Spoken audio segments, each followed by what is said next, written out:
பணி நிரந்தரம், காலமுறை ஊதியம், பணி பாதுகாப்பு ஆகியவற்றை வலியுறுத்தி தமிழ்நாடு மக்கள் நலப்பணியாளர்கள் சென்னை சைதாப்பேட்டையில் பனகல் மாளிகை அருகில் காத்திருப்பு போராட்டத்தில் ஈடுபட்டனர். தமிழ்நாடு மக்கள் நலப்பணியாளர் முன்னேற்ற சங்க சார்பில் நடைபெற்ற இந்த காத்திருப்பு போராட்டத்திற்கு மாநில தலைவர் தன மதிவாணன் தலைமை தாங்கினார். சுமார் 1000க்கும் மேற்பட்ட மக்கள் நலப்பணியாளர்கள் கலந்து கொண்டனர். அவர்கள் கூறுகையில், 2009ஆம் ஆண்டு அன்றைய தமிழக முதலமைச்சர் மறைந்த முத்தமிழ் அறிஞர் டாக்டர் கலைஞர் அவர்களால் வழங்கப்பட்ட அரசாணை எண் 179 படி தங்களுக்கு பணி நிரந்தரம், காலமுறை ஊதியம், பணி பாதுகாப்பு ஆகியவற்றை மீண்டும் வழங்க கோரி கடந்த 4 ஆண்டு காலமாக போராடி வருவதாகவும், தற்போதைய திராவிட மாடல் திமுக அரசு தங்களின் கோரிக்கையை இதுவரை நிறைவேற்றவில்லை என்றும், உடனடியாக இதனை நிறைவேற்ற மாண்புமிகு முதலமைச்சர் மு க ஸ்டாலின் நடவடிக்கை எடுக்க வேண்டும் என வலியுறுத்தினர். மேலும் தேர்தல் நேரத்தில் திமுக தேர்தல் அறிக்கையில் மக்கள் நல பணியாளர்களுக்கு மீண்டும் பணி நிரந்தரம் வழங்கப்படும் என தேர்தல் வாக்குறுதி அளிக்கப்பட்டதாகவும், ஆனால் இதுவரை அது நிறைவேற்றப்படவில்லை என்றும் அவர்கள் குற்றம் சாட்டினர். இதே நிலை நீடித்தால் வருகின்ற 2026 சட்டமன்ற தேர்தலில் திமுகவுக்கு எதிராக தாங்கள் வாக்களிக்க உள்ளதாகவும் அவர்கள் தெரிவித்தனர். அனுமதி இல்லைன்றாங்க. அவரிடத்தில் இந்த கண்டிப்பாக அனுமதியை வாங்கி இருக்கிறோம். நிச்சயமாக நம்முடைய கோரிக்கை அரசின் சபைகளுக்கு போய் சேரும் என்று நாங்கள் நம்புகிறோம். ஏனென்றால் நாம் 3 முறை 35 ஆண்டுகள் வேலைக்கு வந்து இதில் 20 வருஷம் எல்லாம் வந்திருப்போம், 4 வருஷம் வீட்டில் இருந்திருப்போம். அதுக்கு காரணம் அன்றைய முதலமைச்சர் ஜெயலலிதா அந்த அம்மையை நாம் விட்டு காட்டினோம், தேர்தல் களத்திலே தோற்கடித்து காட்டினோம். அது மட்டுமல்லாமல் நம்ம ஈவு இறக்கமற்ற முறையில் பணி நீக்கம் செய்வதற்காக அந்த அம்மையாரை நேரடியாக எதிர்த்தோம். தெளிவாகவே சொன்னோம், ஏழையின் கண்ணீர் கூறிய வாழக்கும், நீ எங்களை அளவைக்கிற உன்னுடைய மரணம் குடும்பமாகத்தாக இருக்கும் என்று சொன்னேன். அப்ப அதை பொறுத்தான் இன்றைக்கு ஜெயலலிதாவுடைய மரணத்தை ஆதிமுகசாமியை நீதிபதி விசாரித்துக் கொண்டிருக்கிறார். எப்ப செத்துச்சு, எப்படி செத்துச்சு, ஒரு கால் எடுத்தாச்சுங்க, ஒரு கையில் எடுத்தாச்சுங்க, அப்படி ஒரு கொடூரமான மரணத்தை தான் அம்மையார் தழுவினார். அது காரணம் 16 குடும்பங்களினுடைய கண்ணீர். எனவே இன்றைய தமிழக முதல்வர்களே, எங்களை நீங்களும் அளவைத்து விடாதீர்கள். அந்த ஜெயலலிதாவுக்கு ஏற்படும் முடிவு உங்களுக்கு ஏற்படும் முடிவு சொல்ல எங்களுக்கு வாய் வரவில்லை. ஆனால் அப்படி ஒரு நிலைமை யாருக்கும் வந்துவிடக் கூடாது. ஏன்னா இந்தியாவிலேயே 2 பேருடைய மரணத்திற்கு விசாரணை கமிஷன். ஒன்று நேதாஜி சுபாஷ் சந்திர போஸ், அவர் எப்படி செத்தான்னு தெரியல, ஒரு நீதிபதியை போட்டு விசாரணை பண்ணாங்க.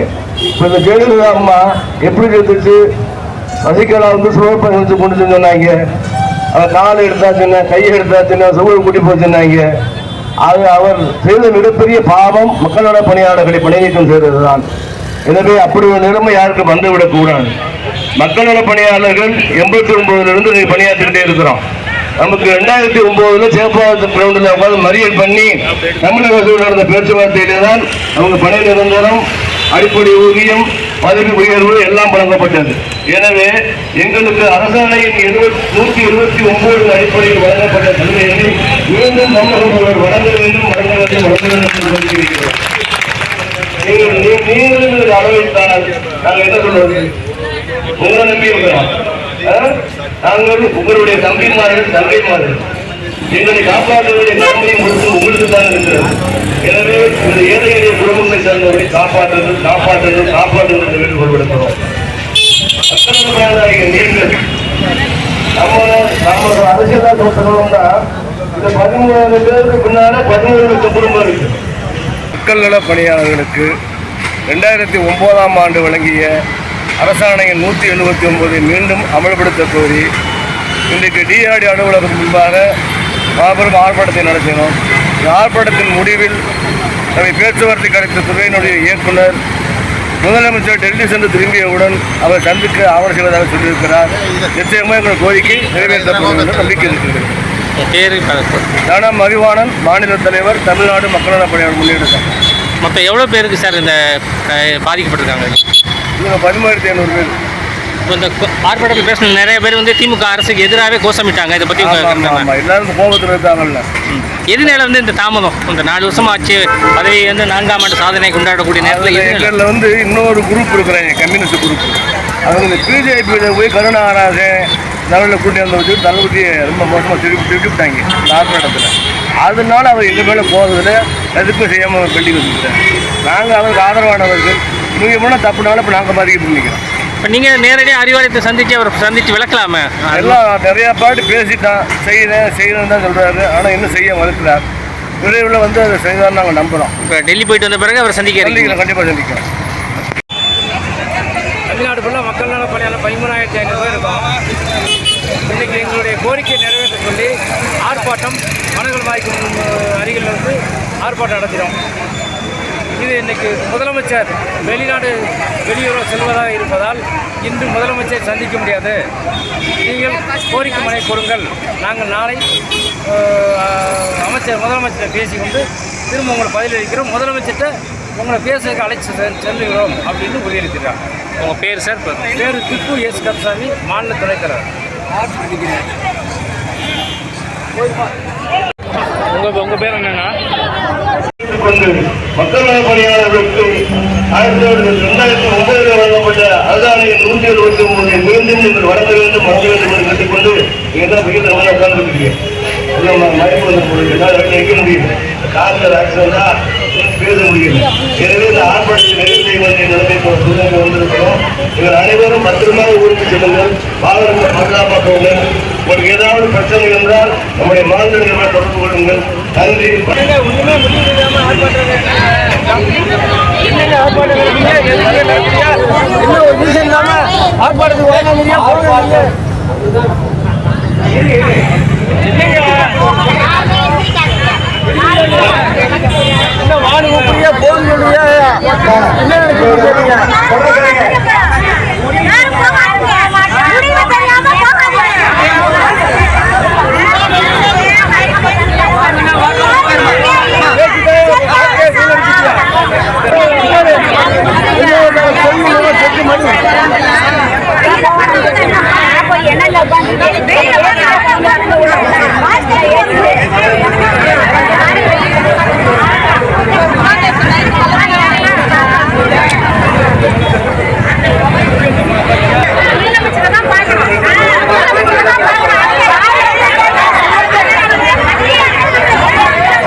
ராமநாதபுரம் மாவட்டம் திருவாரூர் தாலுகா அச்சங்குடியில் மக்கள் பணியாற்றேன் யூனியன்.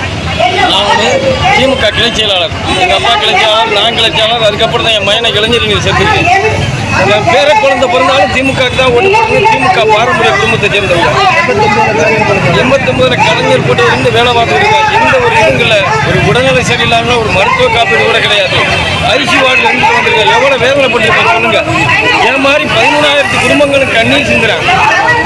தளபதி மு.க. ஸ்டாலின் ஆட்சிக்கு வரணும்னு கடந்த 10 ஆண்டுகளாக எங்கள் குடும்பத்தார் வந்து இன்னும் விரதம் இருந்தான். குலசாமிக்கு விரதம் இருந்து முத்துவேல் கருணாநிதி ஆகிய ஸ்டாலின் கையெழுத்து போட்டதுக்கப்புறம் போய் அந்த விரதத்தை முடிச்சுட்டு வந்தான்.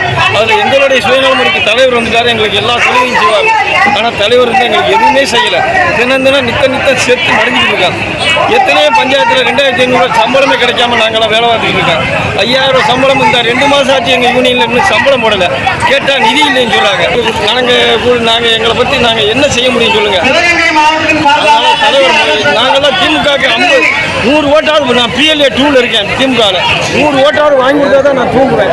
என் மாதிரி அனைத்து பேரும் கிளை செயலாளர் சகோதரர் எல்லாம் இருக்கா. எங்களுக்கு செய்யாமல் தலைவர் நீங்கள் யாருக்கு செய்ய போறீங்க சொல்லுங்கள். உங்களை ராசி இல்லைன்னு சொல்லும்போது நீங்கள் முதல்வர் ஆட்சியில் என்னைக்காவது ஒரு நாள் உட்கார பார்த்துருந்தாங்க. செத்துருவமான எத்தனை நாள் ஆனந்த கண்ணி வச்சிருக்கான். எங்கள் வாழ்க்கையெல்லாம் வீணாக போச்சு. எங்கள் குடும்பமெல்லாம் தெருவில் நிற்கிது. எங்களுக்கு தயவு செஞ்சு செய்யுங்க, எங்களை வாழ வைங்க. இல்லைன்னா நீங்களே எங்களை வேலையை வாங்கிட்டு எங்களை கொண்டுருங்க. இதுதான் என்னோட தாழ்ந்த. உடம்புல தெம்புல மனதுல தைரியம் இல்லாம ஆக்கிட்டாங்க. அரசு அரசு அலுவலர்கள் தான் வந்து நம்மளுடைய ஆர்டர் காப்பியை கொண்டு போய் தளபதி கிட்ட காமிக்கிறேன்னு எல்லாருமே சொல்றாங்க. அது உண்மையா இருக்கும்.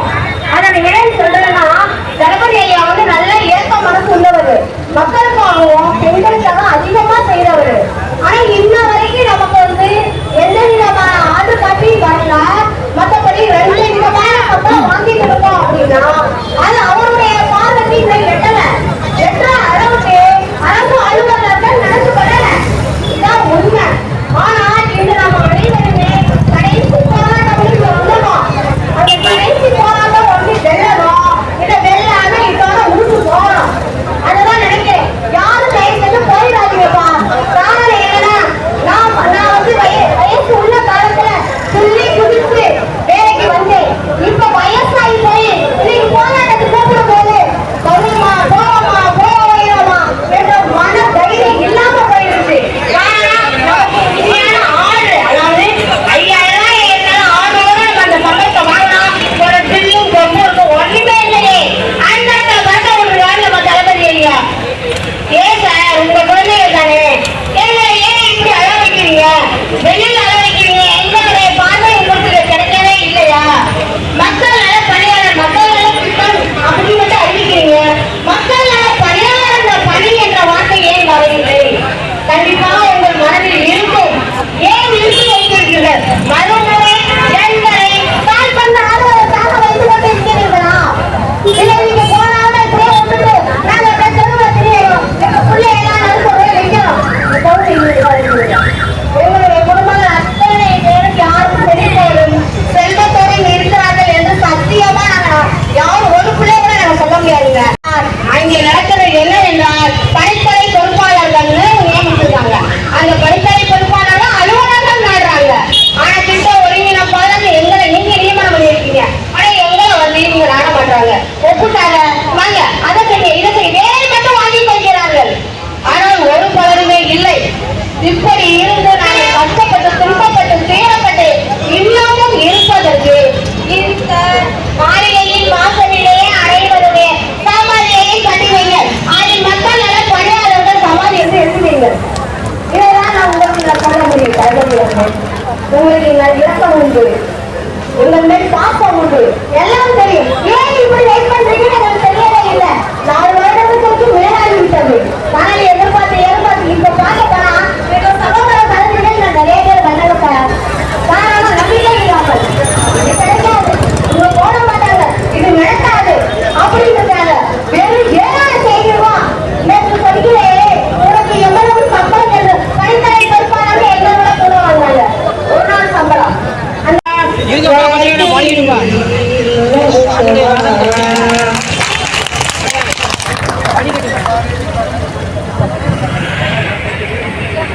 அன்புக்குரிய சகோதர சகோதரிகளே, யாழ்ப்பாணத்தின் இறுதியில் நம்முடைய காவல்துறை துறை காவல் ஆய்வாளர் அவர்கள் நம்ம துறையினுடைய இயக்குநரத்தை அழைத்து சென்று பேசியிருக்கிறோம். நாங்கள் அரசின் கவனத்தினுடைய கொண்டு செல்கிறோம். விரைவில் உணர்வு சந்திப்போம். 2 போயிட்டு வந்தவுடனே உணர்வு சந்திக்கிறோம். நம்ம 2 போறது பார்க்க முடியாதவர். அவர் டெல்லியிலிருந்து வந்தவுடன் நாம் முதல்வரை சந்திப்போம். இறுதியாக நாம் ஒரு அதிரடியான முடிவு எடுத்து போகணும். என்னன்னா, நம்முடைய கோரிக்கையை இந்த அரசாங்கம் கண்டுகொள்ளாமல் நிறுத்தடித்தால் 13,000 பேரும் அவர் கொடுத்த வேலையை அவருக்கு ராஜினாமா செய்து கொடுத்துருவோம். அப்படி அண்ணன் போய் இந்த விட்டு வேலை வேலை வீட்டு வந்துடும். அவர் சொல்ல மாட்டாரு. அப்படி ஒரு வேலை விட்டால் அதனால அவர் கொடுத்த வேலை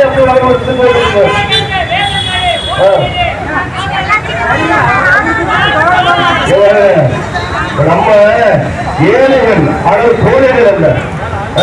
துணிஞ்சு நிற்போம், கேட்போம்.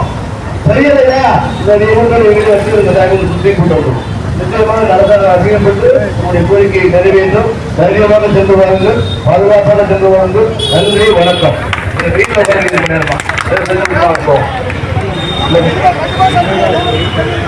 சகோதர சகோதரிகளே, ஒரே ஒண்ணுங்க 2008 நம்ம சேப்பாட்ட விருது மாளிகையில உட்கார்ந்து மரியாதை அடிப்படையில் தான் நமக்கு வந்து அந்த சிறப்பு காலமுறை ஊதியம் பணி அலுவலக ஊதியம் 26 பணியெல்லாம் வழங்கப்படுது. அதுக்கான அவகாசம் நம்ம கொடுத்தோம். இப்பவும் அது மாதிரி நம்ம கொடுக்க போறோம் மாநில சங்கத்தை அடிப்படையில். அதெல்லாம் கொஞ்சம் பொறுத்துருங்க. இதுக்கான வாய்ப்பு நமக்கு திரும்ப முதலமைச்சர் சந்திக்கிற வாய்ப்பை ஏற்படுத்தி தரப்படுவாங்க. அதுல நடந்ததுன்னா நிச்சயமா நடக்க போகுது. இல்லைன்னா மாநில சங்கம் சொன்னது மாதிரி நம்ம படியை ஒப்படைக்கிற போரோடு விரைவில் அறிவிக்கப்படும் என்பதை மாநில சங்கத்தில் சார்பாக நானும் வழிமொழிந்து எங்களது வேண்டுகோளை ஏற்று இந்த கூட்டத்தில் கலந்து கொண்டு உங்கள் உணர்வுகளை வெளிப்படுத்திய அனைத்து சாதன சேவைகளுக்கும் தஞ்சாவூர் மாவட்ட சார்பாக நன்றியை தெரிவித்து விளைவுகளை நன்றி வணக்கம். மக்கள் நல பணியாளர்களுக்கு 2009ஆம் ஆண்டு வழங்கிய அரசாணையின் 179 மீண்டும் அமல்படுத்த கோரி இன்றைக்கு டிஆர்டி அலுவலகத்தின் முன்பாக மாபெரும் ஆர்ப்பாட்டத்தை நடத்தினோம். இந்த ஆர்ப்பாட்டத்தின் முடிவில் நம்மை பேச்சுவார்த்தை கிடைத்த துறையினுடைய இயக்குனர் முதலமைச்சர் டெல்லி சென்று திரும்பியவுடன் அவர் சந்திக்க ஆவணம் செய்வதாக சொல்லியிருக்கிறார். நிச்சயமாக எங்கள் கோரிக்கை நிறைவேற்றப்படும் என்ற நம்பிக்கை இருக்கிறது. மதிவாணன், மாநில தலைவர், தமிழ்நாடு மக்கள் நல பணியாளர் முன்னேற்றம். மொத்தம் எவ்வளோ பேருக்கு சார் இந்த பாதிக்கப்பட்டிருக்காங்க? இவங்க 13,500 பேர். இப்போ இந்த ஆர்ப்பாட்டத்தில் பேசின நிறைய பேர் வந்து திமுக அரசுக்கு எதிராகவே கோஷமிட்டாங்க. இதை பற்றி எல்லாரும் கோபத்தில் இருக்காங்கல்ல. எதனால வந்து இந்த தாமதம்? இந்த 4 வருஷம் ஆச்சு பதவி வந்து 4ஆம் ஆண்டு சாதனை கொண்டாடக்கூடிய நேரத்தில் எங்களில் வந்து இன்னொரு குரூப் இருக்கிறாங்க, கம்யூனிஸ்ட் குரூப். அவங்க இந்த பிஜேபியில் போய் கருணாகராஜன் நல்ல கூட்டி வந்து வச்சு தளபதியை ரொம்ப மோசமாக திருப்பிட்டாங்க இந்த ஆர்ப்பாட்டத்தில். அதனால அவர் எங்கள் மேலே போகிறதுல எதுக்கும் செய்யாமல் பெண்டிங் வச்சுருக்காங்க. நாங்கள் அவருக்கு ஆதரவானவர்கள். நீங்கள் போனால் தப்புனாலும் இப்போ நாங்கள் பாதிக்கப்பட்டு நிற்கிறோம். இப்போ நீங்கள் நேரடியாக அறிவாலயத்தை சந்தித்து அவரை சந்தித்து விளக்கலாமே? எல்லாம் நிறையா பாட்டு பேசிட்டான், செய்யணும்னு தான் சொல்கிறாரு. ஆனால் இன்னும் செய்ய மறுக்கிறார். விரைவில் வந்து அதை செய்தாலும் நாங்கள் நம்புகிறோம். இப்போ டெல்லி போயிட்டு வந்த பிறகு அவர் சந்திக்கிறோம். கண்டிப்பாக சந்திக்கிறோம்.